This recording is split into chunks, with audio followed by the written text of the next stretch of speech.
This is the English Language Proficiency Assessment for the 21st Century training module for the 2018-19 school year, which is required for all district and school test coordinators as well as Elpa test administrators. This module will cover 4 main topics: scheduling, administration, key elements, and best practices. The Elpa Summative is a required Title I-A assessment for all identified English learners. It measures English proficiency in 4 domains based on Oregon's English Language Proficiency Standards. Further information about EL requirements can be found in the EL Program Guide located on ODE's Title III webpage. Let's discuss scheduling. The 2018-19 Elpa statewide test window runs from January 8th through April 12th. Tests begun within that testing window are subject to a 45 calendar day expiration period. Districts may enter Administration Code 8 for students who enroll after the close of the statewide window, but who are enrolled on the first day in May. Please note that the PPS recommended window for the Elpa summative is January 8th to March 22nd. Although the state window extends past that date, we do expect PPS students to participate between January 8th and March 22nd. Elpa is administered in 2 segments. The first segment assesses 3 domains: reading, writing, and listening. The second segment assesses the speaking domain. Domain exemptions are allowed. Up to 3 of the 4 domains may be exempted, as per the IEP team decision making. This must be reflected in the student's IEP prior to starting the test. The exemption should be verified before the student logs in and starts the test. All students who are participating in Elpa should have multiple opportunities to practice. This is also a great opportunity for school staff to verify that their headsets are functioning correctly and that the volume is set to an appropriate level. Within PPS, the protocol for domain exemptions is as follows. The testing help team, the PPS assessment team, will block all the domains in TIDE prior to testing. In order to do so, the school test coordinator needs to submit this request via testing help. Students may be blocked for up to 3 domains and must be documented in an IEP or 504. If a student begins an assessment without the proper domain exemptions, the assessment will be invalidated. Please work with your school-level teams in gathering this information and submitting to testing help ASAP. Please allow 72 hours for this to be reflected in TIDE. Again, if the student begins testing prior to the domain settings, the test will be invalidated. Next, we'll go over test administration. In Section 6.0 of the Oregon Accessibility Manual, you will find the Elpa Accessibility Support Tables. Please review these tables prior to testing and remember to ensure that each student has access to only the allowable resources. The Elpa Test Delivery System has a too soft warning for the speaking recordings. Although our test vendor has it set at optimal levels for overall system, local technology and volume settings at the school level can affect how often a student receives this warning when making the recordings. For tasks with multiple recordings, the warning will come at the end of a group of recordings and will list the item numbers that potentially have recordings that are perceived as too soft by the computer.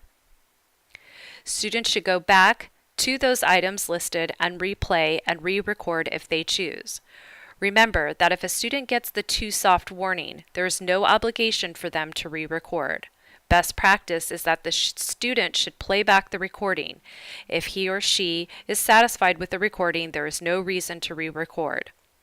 It is not appropriate for a test administrator to listen or make a suggestion on re-recording.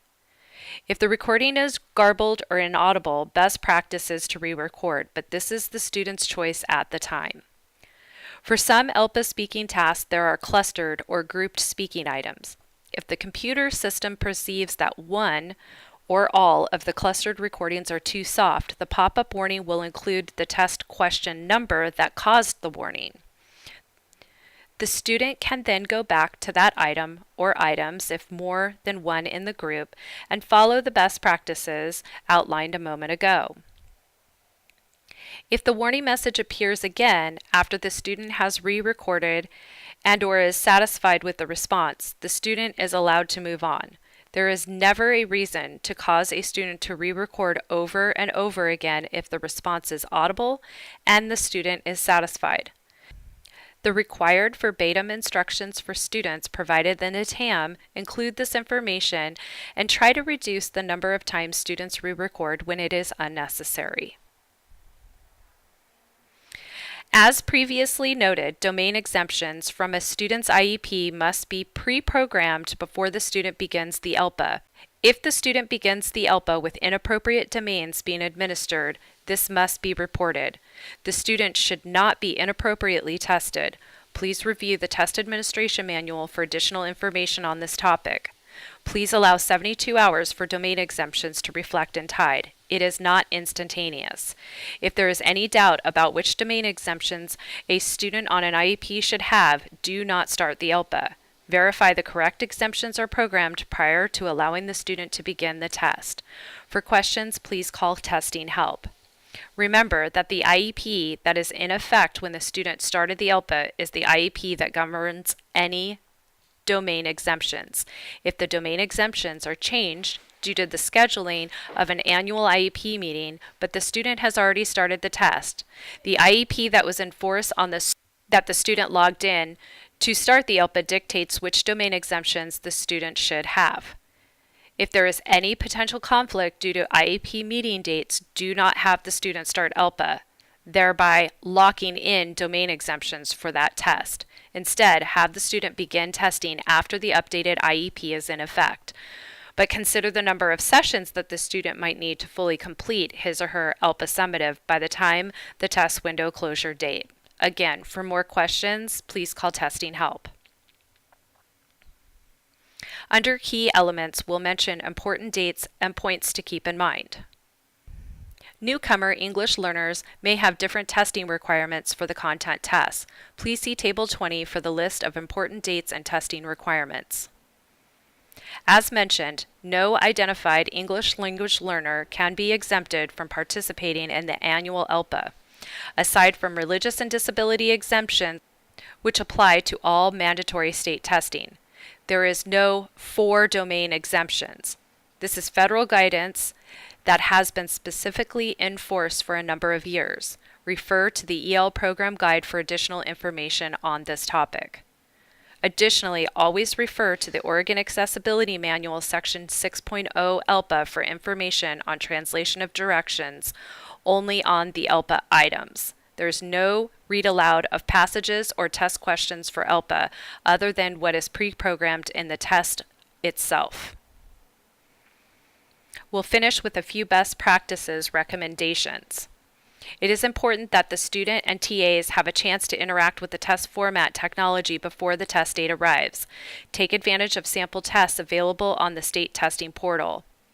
The ELPA 21 Consortium recommends smaller testing groups while students acclimate to the assessment. Please see the recommended ratios in the table on this slide. It may be useful to have students pause the ELPA to break up their testing sessions. If you choose to do so, please keep in mind of the 45-day test expiration period. Please ask your school test coordinator for the ELPA SSID cards and headsets. Finally, here's a list of links that you can find on the PPS assessment webpage.